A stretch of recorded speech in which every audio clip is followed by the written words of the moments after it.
Today, we'll be talking about leadership and Africans. What I plan to do is to give an overview of leadership generally, and also then I look at it in the context of Africans. This talk should be about 30 to 40 minutes. I have written extensively on leadership as well as management. So you can consult some of my books. Now, leadership is something that is not difficult to define.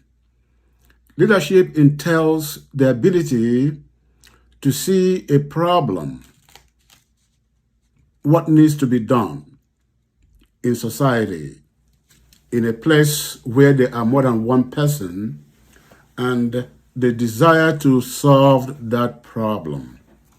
So leaders are people who perceive something that needs to be done in their community and undertake to do it. They do not wait for somebody to tell them to go do it. They just know we need to solve this problem. Talking about it is not enough. We need to do something about it. So leaders are then doers. They do things. To do things within the community setting requires the coordination of many people. So leaders then work with other people in their efforts to solve problems. Now, if they could solve those problems alone by themselves, that would be an individual effort. But we're now talking about group effort because leaders are operating within the group context, within society. They see what needs to be done and they said, I am going to do it. And then they realize that it is something that requires other people's efforts. It's pretty much like playing soccer. If you play soccer, you know that somebody, she says, let's go play soccer, and gathers all the other kids in the village or in the town, on the streets, knock on their door and say, hey, let's go play soccer. And hopefully he gets enough of them and they go to a soccer field. And hopefully there is a soccer, a football, and they play. Like every other thing in life, soccer playing or games require rules, otherwise it will be chaotic. So leaders then operate within rules. There must be rules of the game for the game to be fun. If people did whatever they want to do, that's not a game, that's just chaos. So leaders gather people with the hope of achieving a goal. Goal can be called a purpose, or it can be called an objective, whatever term you use. What is salient is that leaders go out to accomplish something that is definable, a goal, a purpose, and an objective. Once they have defined an objective or goal, that then gives them direction of where they are going to. If you have no goal, you can go anywhere. But if you have a goal, that gives you direction of where to go to.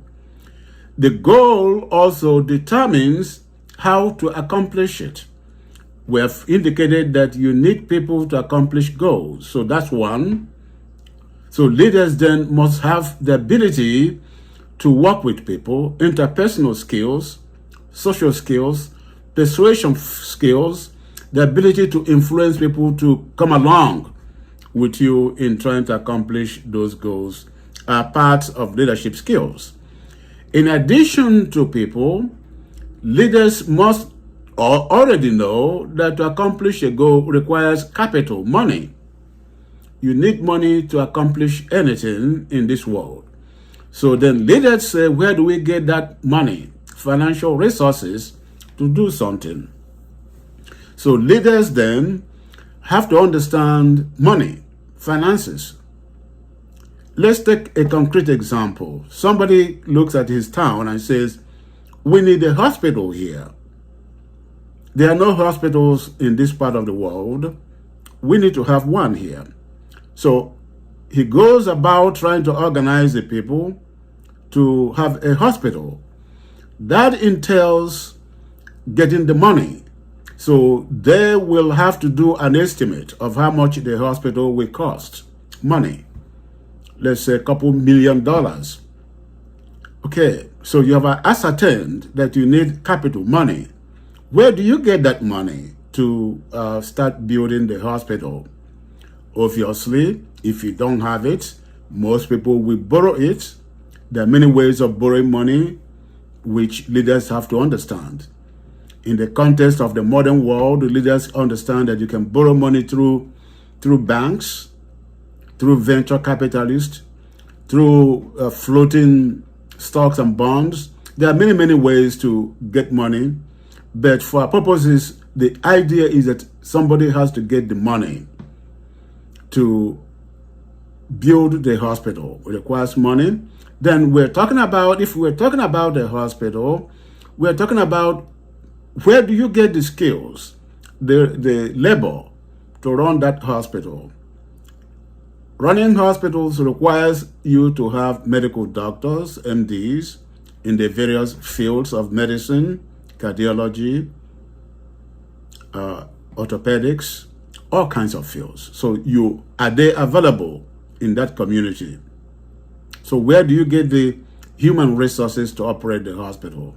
You need nurses, you need nurses assistant, you need certain equipment, surgical equipment, operating room. All those things are things that have to be provided for a house to be called a hospital.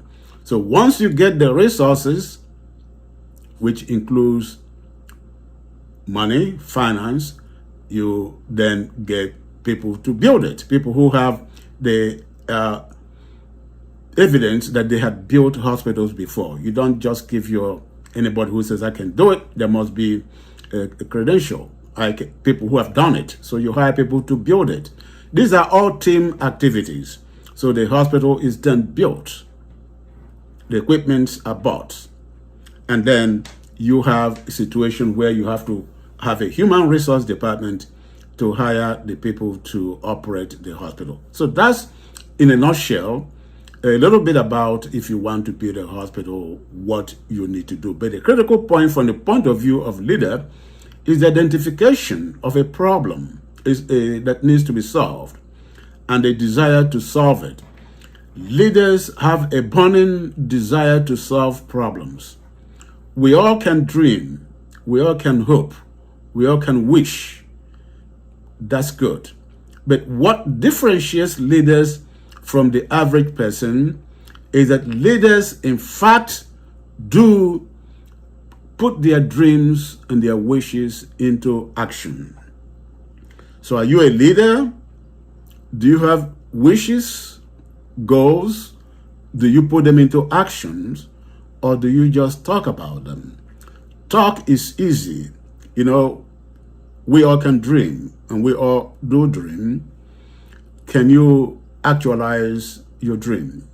Can you realize your dream? Realizing your dream takes tremendous effort. Again, that's what differentiates leaders. Leaders tend to have the desire. They also tend to have the passion and energy to accomplish their goals. Do you have the passion for what it is you want to do? Do you have the enthusiasm for what it is you want to accomplish? Do you have the energy to go about trying to accomplish it? Energy is that invisible quality found in human beings that make them do things. We know what energy is in the physical sciences. Energy can be broken down into things like motion, heat, electricity, light, sound, and so on, chemicals. But in the context of human beings, Energy is the quality to have the get up and go do it without being told to go do it. The passion for the work, the enthusiasm for the work, the commitment for the work, the devotion to it without being told to do it. Now, leaders of men and women do these things without thinking about them. The average person, on the other hand, this is not putting him down, the average person needs to be told to go do something, reminded over and over again. If you have ever been a manager, I have had opportunity to be the executive director of 2 or 3 mental health agencies. Now, so you know that if you are executive director, like I was, a general manager, making that place survive is your job. You get there very early in the morning, make sure everybody comes to work and do their work, and usually you are the last person to leave. The average Joe worker comes in and puts in his 8 hours and goes home. And that's good enough. But the leader does not really go home, because even when he goes home, he's thinking about that work. How do we get the resources to improve it, to work on it tomorrow, and so on. And so he leaves what he's doing, is involved 100%, 24/7. Whereas the typical worker is invested in the job for 8 hours. Okay, so you get the idea that the leader is committed to achieving the goal he wants to. You have to bear in mind that to be a leader requires a little bit of an understanding of economics. Economics has to do with the science of supply and demand. As you know, people demand something and somebody else supplies it. If you supply what there is no demand, obviously you have wasted your investment. So leaders then, before they move on with their goal accomplishment, they have to do some research to know if there is a demand for what they're trying to supply. So they tend to have basic understanding of economics 101, and therefore they supply what they believe there is a market for. Market meaning demand. In a typical market, you have demand and supply, and the demand and supply interacts and leads to the setting of prices. I'm talking about ideal markets, the setting of prices that you can't just say, I want to say this so for so much amount of money. No, you sell what people can buy, what people can afford. So leaders then have either studies to know how much their products are worth in the market that they need to sell, and how much of it are they going to sell to break even. So leaders, in a nutshell, understand basic economics. They understand basic marketing. Marketing means who is going to buy what you're selling. What is your target market? How do you know they want to buy what you're selling? Do you know if they have the money to pay for what you're selling? Their level of income, their discretionary income, all sorts of things you have to put into consideration before you produce that stuff you want to sell. In the modern times, people do have marketers who do studies and can tell people whether there is a market for what they're trying to sell. In the olden days, still necessarily stay that way, you have to have a hunch that there is a demand for what it is you want to sell. Okay, so leaders understand their environment. They understand what their environment needs, and they resolve to sell it, to produce it and to sell it. Obviously, as I said, they have to sell it at a price that the people can afford. In the capitalist market, which is where we live in, there is demand and supply. People have the income to buy, and you sell them what they want. It's not what you want them to buy, but what they want to buy.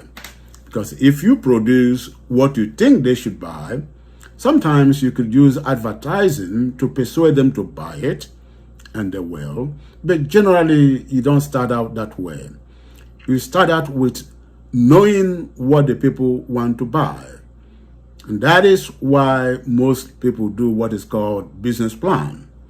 Before you get into any line of business, you do a business plan, which requires you to have shown, to have understood the market, who is going to buy what it is you're producing, their income level, their age, their demographics, and where do they live, the total quantity of people, the number of people. All those things will determine whether you can produce what it is you want to produce and sell it and make a profit. So, these are background information in leadership. So, in the modern world, it is advised for people who want to get into leadership role to have taken some business classes, preferably an MBA, Master of Business Administration, because MBA gives you a summary of the various fields of business: accounting, how to keep your records. You're not supposed to be the accountant, but you have to know what the accountant does. Accountants do things like money coming into the business, accounts receivable, accounts payable, how much money are you paying out, balancing them, doing budgets. These are done by professional accountants.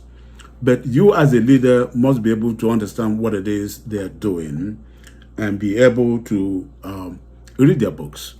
Otherwise, you're going to go broke. Okay, so your accounting department gives you financial statements every month, which is basically how much money came into the business, how much money went out, how much money was planned to be spent that month, and the variances. So leaders have to understand accounting. They have to understand a little bit of finances. Finance means where do you get money to do something. That's what finance is. Financial managers are people who understand where you get money to run your business. As I've indicated before, you get money through borrowing. People who are doing startup, people who are starting a business, usually borrow from people around them, their parents, their siblings, their friends. Somehow or the other, they get some money to start that business.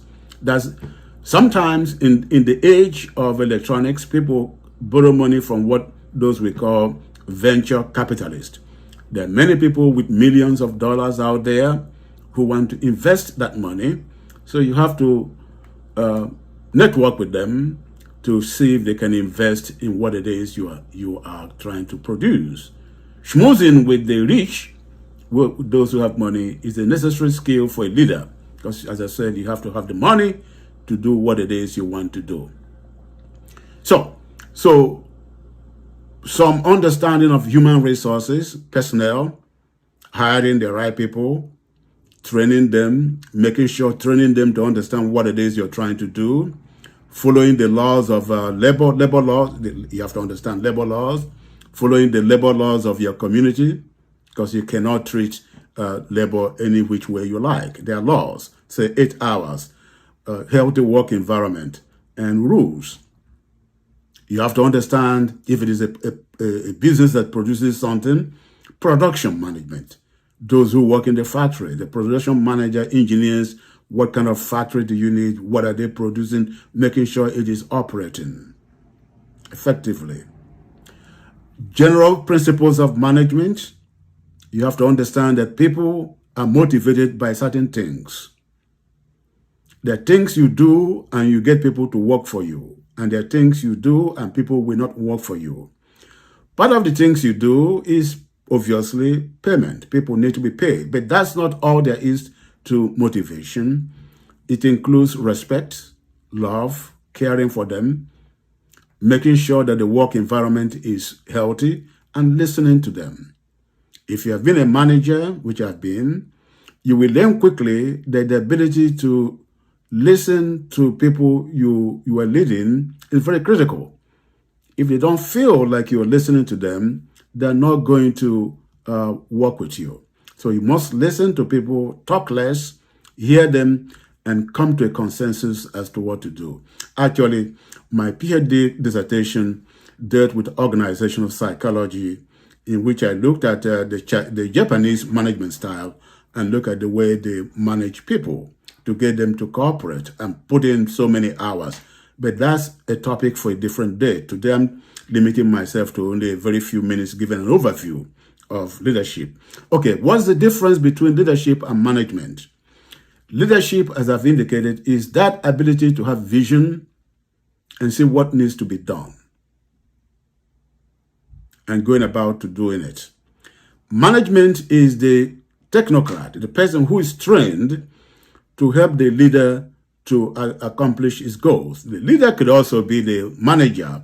So we're making the distinction for academic purposes because oftentimes you have the two in the same person. The manager and the leader are the same person.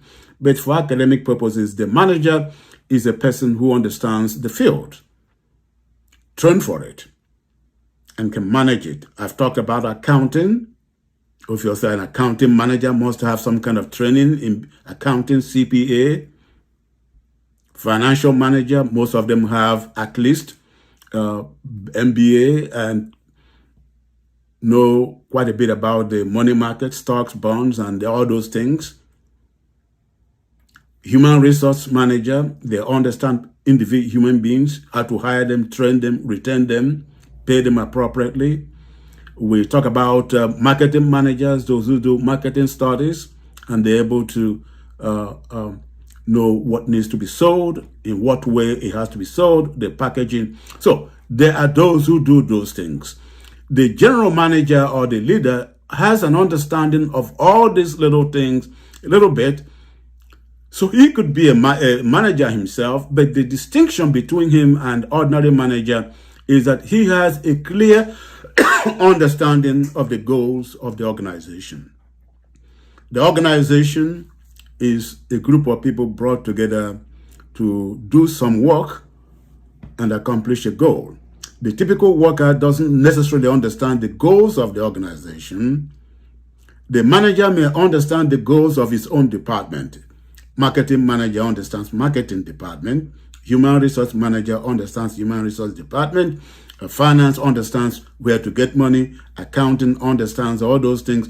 But the leader has the vision of where he wants to take these people, this organization to. So he has a different type of role. Leadership is actually very intangible.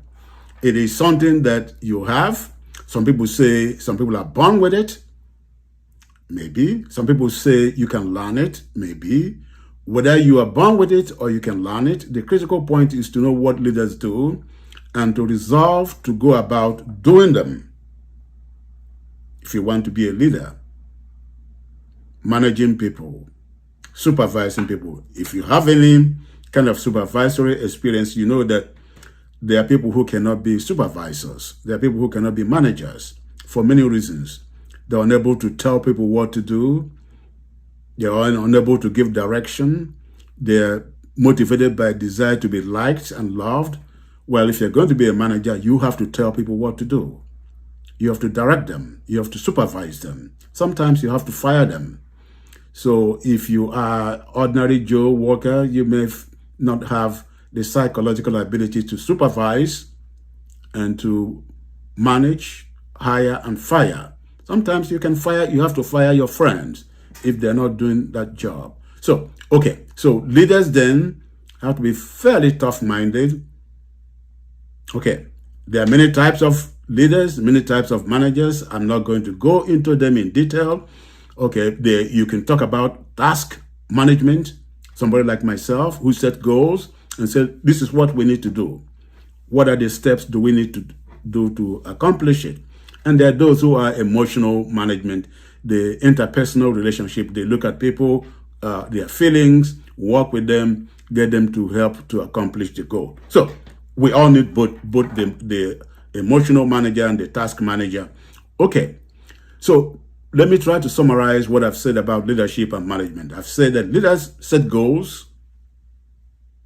They bring people together, form an organization, draw an organizational chart from the CEO to the vice presidents of the various departments, marketing, human resources, finance, whatever, to line workers, those who actually do day-to-day work, and hire people and plug them into that organization of charts.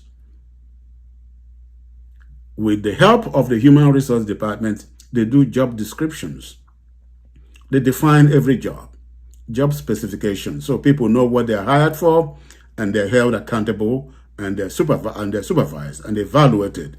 Generally, you evaluate people every 3 months when you just hire them. After that, every 6 months. Then after you're sure they know how to do the job, once every year. And if they're unable to do the job, you have to either train them. If you think they're on the borderline, they can do it. You give them further training. But if you don't feel like they can do the job, you have to let them go, because they're wasting your time and you're wasting their time. Not everybody can do a specific job. You tell people to go look for jobs that they're good at. They have aptitude in doing it and have interest in doing it and train for it, and go look for a job in that area. Okay, so this is general leadership and management.